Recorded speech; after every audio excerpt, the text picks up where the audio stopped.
다니엘서 6장 10절부터 14절까지 말씀을 함께 읽어보시죠. 읽지 않으셔도 아실 만큼 유명한 말씀이지만 제가 특별히 이 말씀을 묵상하게 됐고 말씀을 나누고 싶은 그런 생각이 들었기 때문에 오늘 이 말씀을 여러분과 함께 읽고 묵상하도록 하겠습니다. 10절 저와 함께 시작합니다. 시작. 다니엘이 이 조서에 왕의 도장이 찍힌 것을 알고도 자기 집에 돌아가서는 윗방에 올라가 예루살렘으로 향한 창문을 열고 전에 하던 대로 하루 3번씩 무릎을 꿇고 기도하며 그의 하나님께 감사하였더라. 그 무리들이 모여서 다니엘이 자기 하나님 앞에 기도하며 간구하는 것을 발견하고 이에 그들이 나아가서 왕의 금령에 관하여 왕께 아뢰어 왕이여, 왕이 이미 금령에 왕의 도장을 찍어서 이제부터 30일 동안에는 누구든지 왕 외에 어떤 신에게나 사람에게 구하면 사자굴에 던져 넣기로 하지 아니하였나이까 하니 왕이 대답하여 이르되 이 일이 확실하니 메대와 바사에 고치지 못하는 규례니라 하는지라. 그들이 왕 앞에서 말하여 이르되 왕이여, 사로잡혀 온 유다 자손 중에 다니엘이 왕과 왕의 도장이 찍힌 금령을 존중하지 아니하고 하루 3번씩 기도하나이다 하니 왕이 이 말을 듣고 그로 말미암아 심히 근심하여 다니엘을 구원하려고 마음을 쓰며 그를 건져내려고 힘을 다하다가 해가 질 때에 이르렀더라. 아멘. 히브리서 11장은 믿음의 사람들의 삶의 자취를 참으로 아름답게 그러나 때때로 처절하게 그려놓은 말씀입니다. 허다한 증인들, 구름처럼 허다한 믿음의 증인들에 대하여 히브리서 11장은 잘 밝혀주고 있죠. 여러분, 그 11장을 읽으시면서 믿음의 사람들의 특징이 뭐라고 생각되셨는지 모르겠네요. 그들의 특징이 뭐였을까? 무엇 때문에 구름같이 허다한 증인들의 이야기를 적어 놓았을까? 도대체 그들은 어떤 믿음의 삶을 살고 있었던 걸까? 그것을 히브리서 기자는 12장에서 정확하게 밝혀두었습니다. 히브리서 12장 1절이 여러분이 아시는 바대로 제가 말씀드린 것처럼 구름같이 허다한 정인들이 둘러싸 있다. 그들의 특징을 12장 2절은 이렇게 기록을 하지 않았습니까? 믿음의 주요 또 온전하게 하시는 이인 예수를 바라보자. 그 얘기는 11장에 등장한 수많은 믿음의 증인들이 어떤 인생을 살았냐 하면 믿음의 주요 또 온전하게 하시는 예수 그분만을 바라본 사람들이었다는 것을 지적해주고 있는 겁니다. 그래서 우리도 그들과 같이 믿음의 주 온전하게 하시는 예수 그리스도 그분을 바라봐야 한다고 권고하면서 12장 2절을 적은 거죠. 그래요. 믿음의 사람들의 특징은 주님을 바라보는 사람들이었습니다. 더 강조하자면 주님만 바라보던 사람이었습니다. 왜냐하면 우리의 믿음의 목표를 놓치고 나면 우리는 반드시 헤매는 인생이 될 것이 분명하기 때문에 그렇습니다. 여러분 한번 생각해 보시죠. 넓은 들판을 여러분이 걸어간다고 생각하시면 만일 우리가 가야 할 그 목표를 쳐다보지 않은 채 걸어가신다면 우리는 결코 곧바른 길을 걸어갈 수 없을 겁니다. 만일 곁을 쳐다보면서 곁눈질을 하면서 다른 곳에 시선을 돌리면서 올곧게 그 길을 걸어갈 수 있는 방법은 없을 겁니다. 그러나 만일 우리가 한 목표를 정해두고 그것을 바라보고 걸어갈 수 있다면 우리는 헤매지 않고 곁길로 벗어나지 않고 그 길을 곧게 걸어갈 수 있을 겁니다.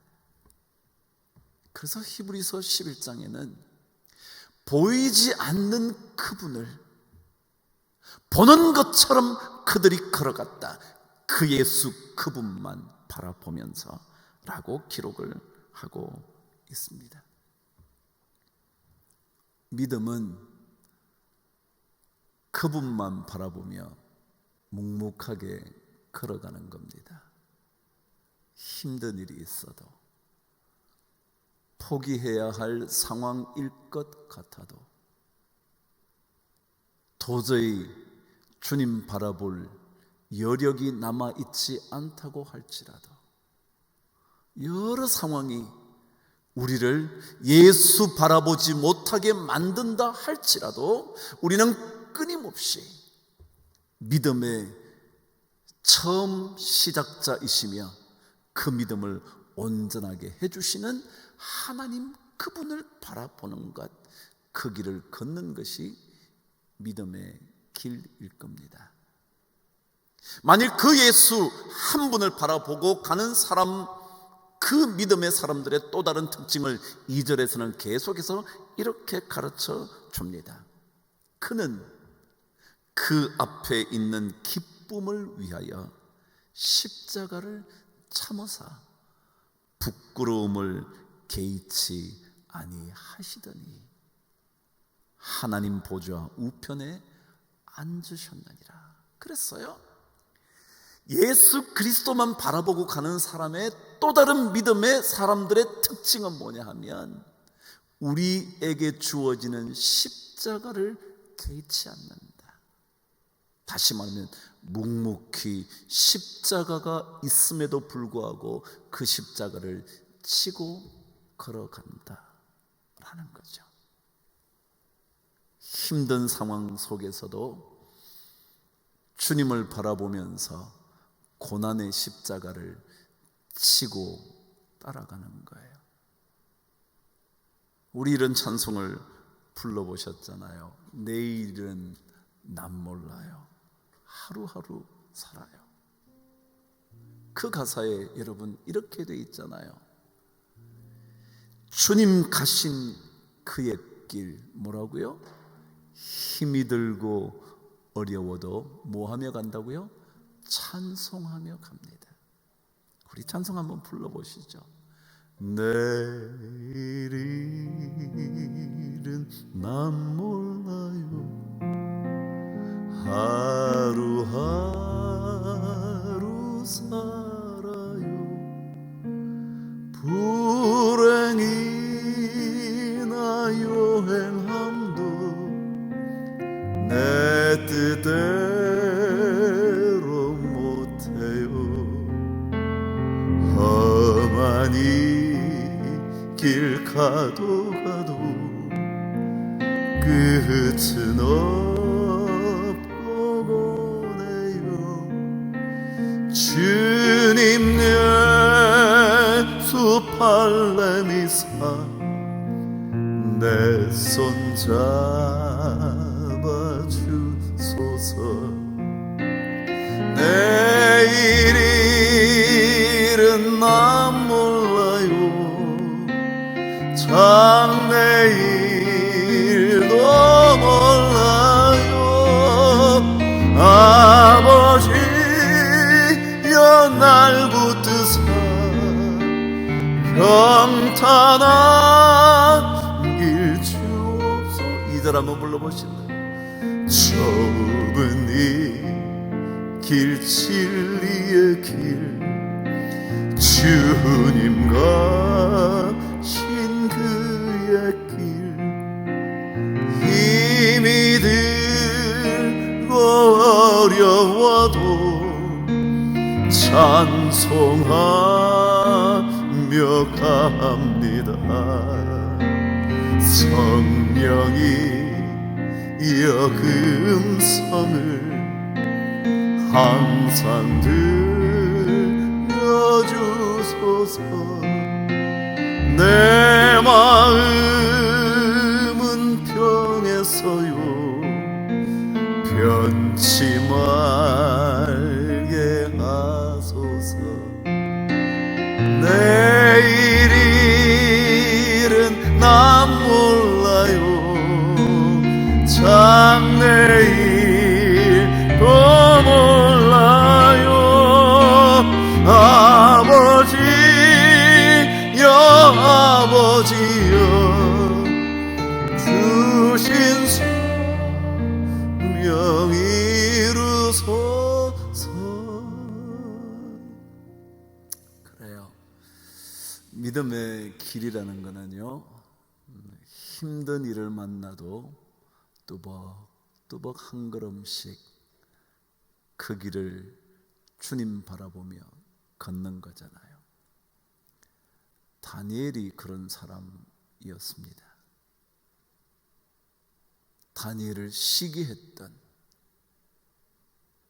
두 다른 총리와 수많은 고관들이 다니엘의 탁월함을 부러워하다가 마침내 모략을 짜죠. 계략을 짜서 그를 무너뜨릴 작전에 돌입을 하잖아요. 그리고는 마치 왕을 위하는 것처럼 왕 아닌 다른 누구에게든지, 어떤 신에게든지, 어떤 사람에게든지 절하거나 기도한다면 사자굴에 넣자고. 그 말을 좋게 여긴 다리오 왕이 금령을 전국에 반포하죠. 드디어 그 조서의 도장이 찍히잖아요. 그런데 다니엘은 이렇게 기록합니다.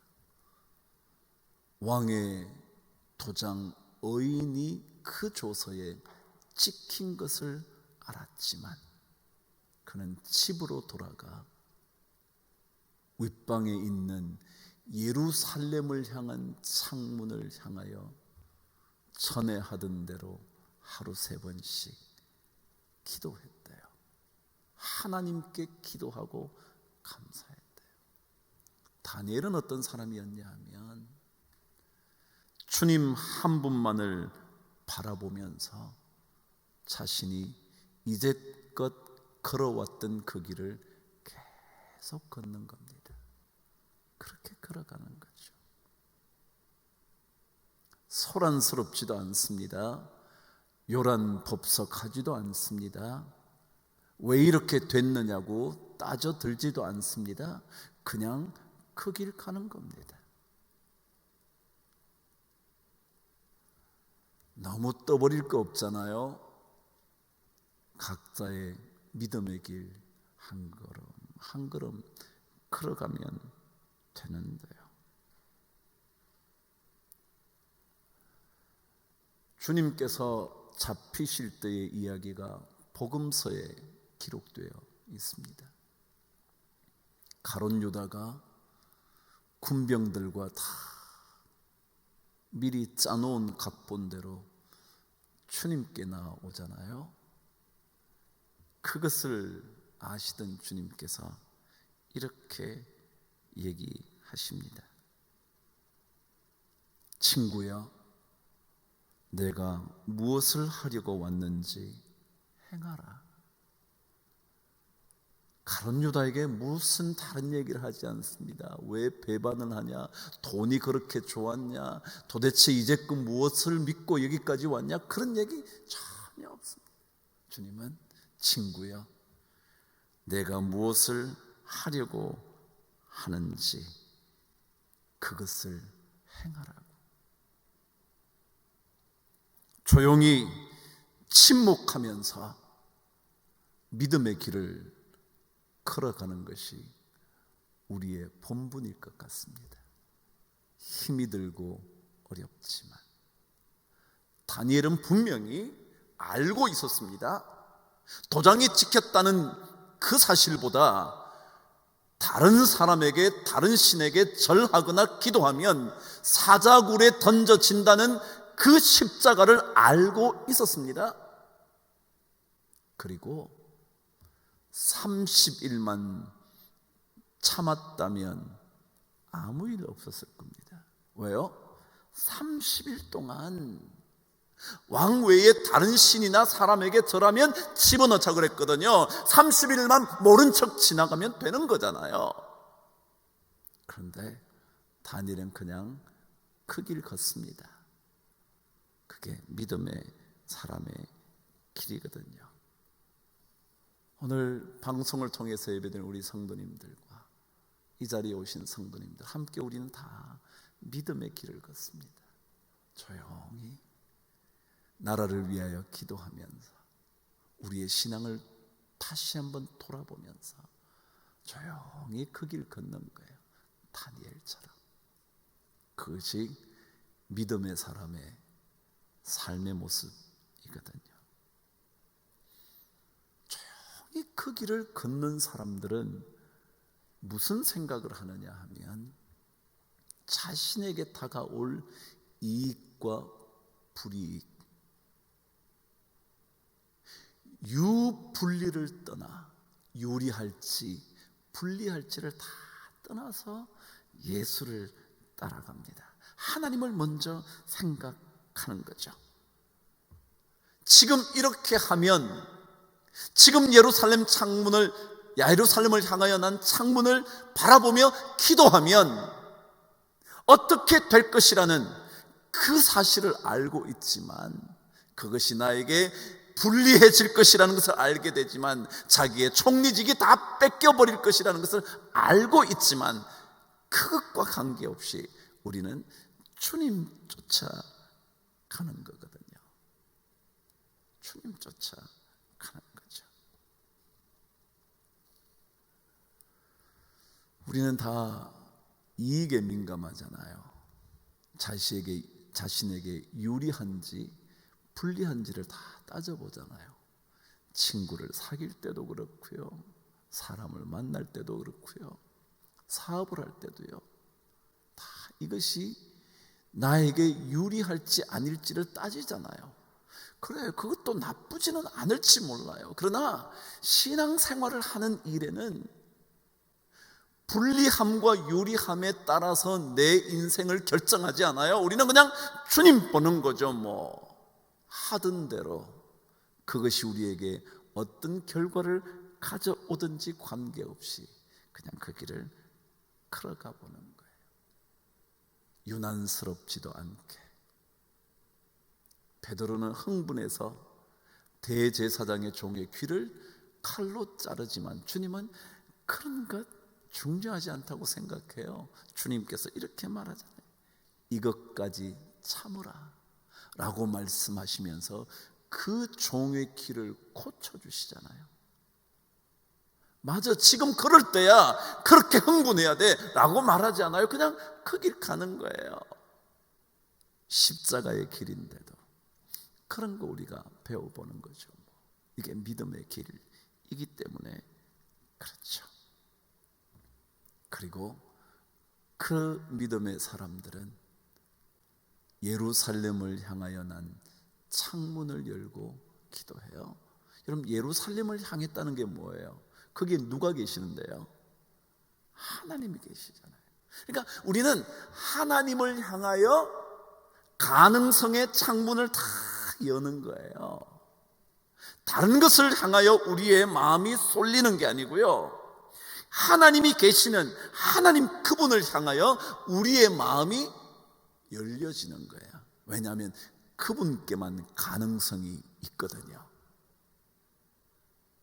죽음의 길 같았는데 그분께만 마침내 건져주시는 능력의 역사가 나타나는 거거든요. 사자굴이었음에도 불구하고 다니엘은 살게 되는 거거든요. 그것이 바로 예루살렘을 향하여 난 창문을 여는 겁니다. 문이라는 게 뭐예요? 여러분과 제가 닫혀있는 그곳 안으로 들어갈 수 있는 게 문이잖아요. 하나님의 가능성에 문이 있어요. 그 문을 향하여 가는 게 우리 믿음이지, 다른 곳을 향하여 우리의 마음이 자꾸 빼앗기는 게 아니에요. 예루살렘, 하나님이 계시는 그곳을 향하여 문을 열고, 왜냐하면 그곳이 유일한 가능성의 문이거든요. 믿음을 지키는 일은 결코 쉽지 않죠. 쉽지 않지만 믿음을 잘 지킨다는 것은 하나님이 열어주실 가능성의 창문에 기대는 거예요. 그래서 그것을 향하여 우리는 바라보는 거죠. 전능하신 하나님, 모든 것을 하실 수 있는 하나님, 할 수 있거든이 무슨 말이냐? 믿는 자에게 능치 못할 일이 없느니라. 말씀하시는 그 하나님을 향하여 자꾸 우리의 문을 여는 거죠. 여러분, 그것이 믿음의 삶입니다. 그런 사람들은 그 모든 상황에서도 하나님께 기도하잖아요. 다니엘처럼 그 창문을 열고 무릎을 꿇고 기도하며 그의 하나님께 감사하였더라. 믿음의 사람이요, 조금 다르게 사는 사람들이잖아요. 십자가가 바로 눈앞에 놓여졌어요. 내가 곧 져야 될지 모르는 거예요. 사자굴이라는 십자가가 바로 눈앞에 떨어진 거예요.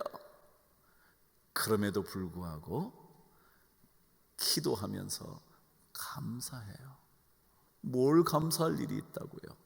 늘 말씀드리잖아요. 뭘 감사한 일이 있다고요? 믿음의 길 따라가는 길이 뭘 그렇게 우리에게 감사한 일이 줄줄이 늘어져 있다고요?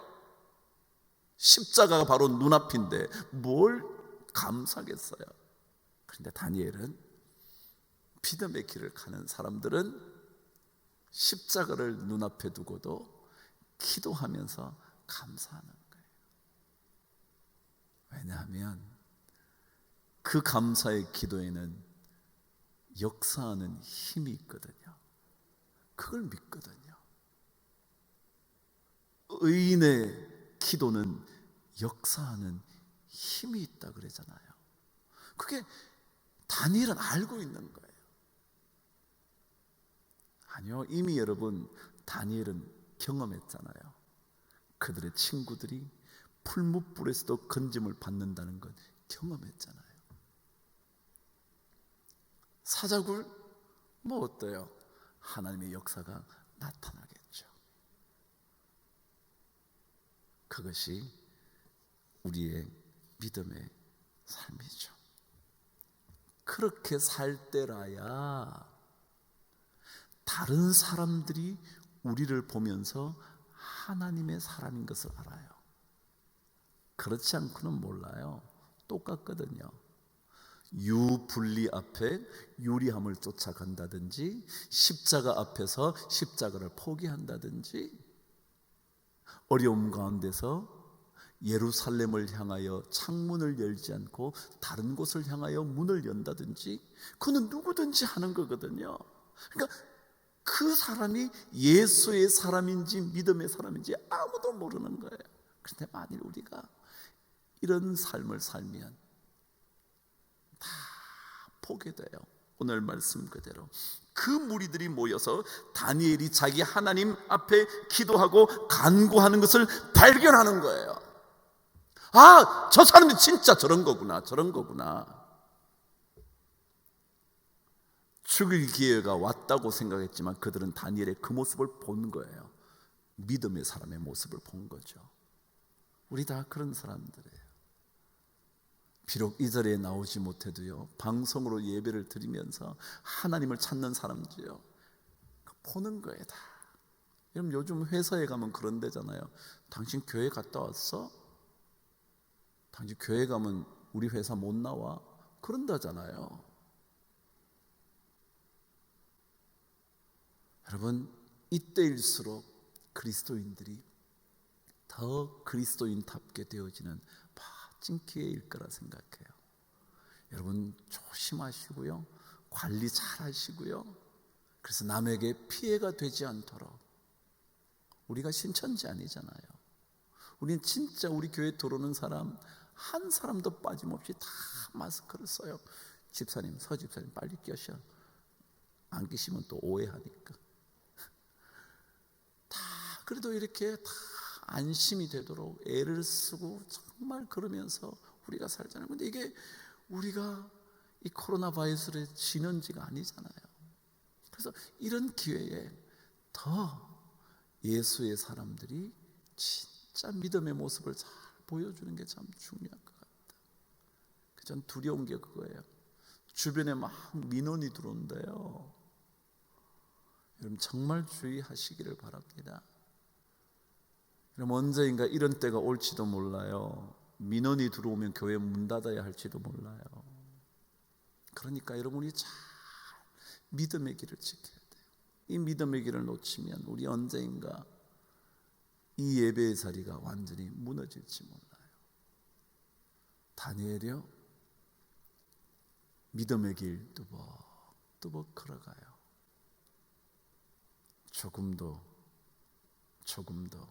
물러설 줄 몰라요. 그렇다 그래서 그가 막 떠버리지 않아요. 요란스럽게 하지도 않아요. 뭐 기독교에 대한 박해니 뭐니 어쩌니 그런 얘기 없어요. 그냥 우리 길 가면 되는 거예요. 그 믿음의 길, 주님 가신 그의 길, 힘이 들고 어려워도 뭐라고요? 찬송하며 갑니다. 그거거든요. 그러면 하나님께서 언제인가 그 놀라운 역사를 일으켜 주실 줄 믿습니다. 당장에는, 아니 한동안은 그 결과가 드러나지 않을 수 있어요. 왜요? 결국은 사자굴에 던져지거든요. 크기까지 한번 생각해 보세요, 여러분. 그래, 뭐 예수 믿어도 결국 사자굴에 던져지네. 거기까지는 모든 사람이 그렇게 얘기할지 몰라요. 그러나 마지막은요, 하루를 지났는데 다리오 왕이 어떻게 됐나 너무너무 가슴이 답답하고 궁금해서 이른 아침 찾아가 봐서, 다니엘아, 정말 하나님이 살려주셨냐? 너를 건져주셨냐? 너의 하나님이 건져주셨냐? 그랬더니 이 일에 대하여 조금 더 염려할 거 없습니다. 우리의 하나님이 지켜주셨습니다. 여러분, 가는 과정은요 어려울지 몰라요. 사자굴이 눈앞에 있고요, 마침내 던져지고요, 그날 밤을 지새야 되고요. 그러나 마침내 그 최고의 결말은 하나님의 놀라운 역사일 겁니다. 히브리서 11장에 믿음의 사람들이 조롱과 채찍과 투옥과 토백혀지는 것과 죽임에 당하는 것과 핍박을 받아 유리하는 그런 인생을 살게 된다 할지라도, 그래서 마침내 사자굴까지 던져진다 할지라도 그 마지막은 반드시 살리시는 하나님의 역사인 것을 믿습니다. 우리 그리스도인들 이때일수록 더 좋은 그리스도인 믿음의 사람의 모습을 꼭 드러내셔서 하나님 그분의 역사를 모든 사람들이 볼 수 있도록 만드는 그런 멋진 도구가 되시기를 주의 이름으로 축복합니다. 오늘 이 새벽에 방송으로 예배드리는 성도들이 많이 있더라고요. 저도 오기 전에 여기 뒤에 앉아있는 동안 생방송을 틀어놓고 보고 있었거든요. 우리 성도님들이 예배드리고 있는 그분들, 그 자리가 참 멋진 하나님의 예배 자리인 것 참 감사하고, 그 자리에서 그곳이 어디든지 하나님을 예배하는, 아니 거룩한 은혜를 경험하는 그런 놀라운 시간이기를, 그리고 그렇게 되기를 주님의 이름으로 축복합니다. 다시 한번 마지막 오늘 내일 일어난 몰라의 2절을 한 번만 더 부르고 여러분 예배를 마감하도록 하겠습니다.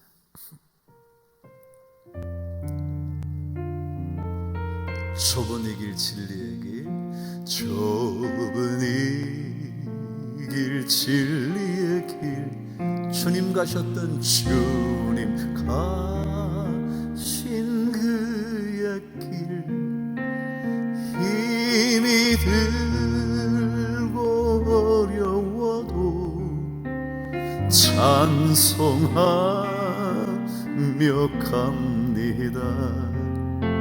성령이 이어 그 음성을 항상 들려주소서.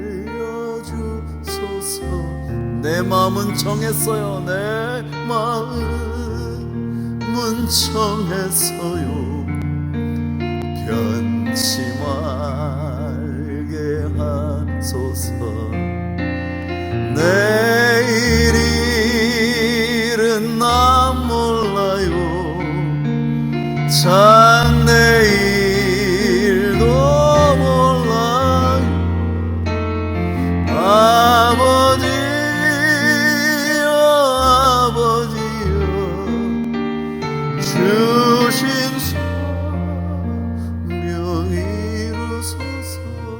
불과 같은 성령이여, 불과 같은 성령이여, 내 마음에 항상 계셔.